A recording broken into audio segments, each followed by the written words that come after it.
This is the Securikey Mini Vault 2 with hopper deposit. This unit comes electronic locking,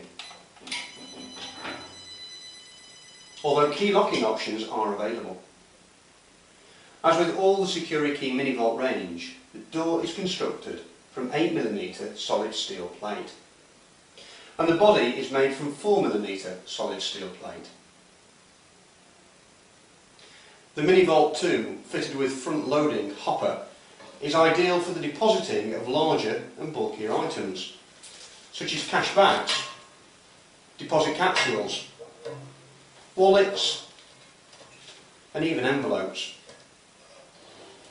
An internal baffle prevents items from being fished back once a deposit has been made.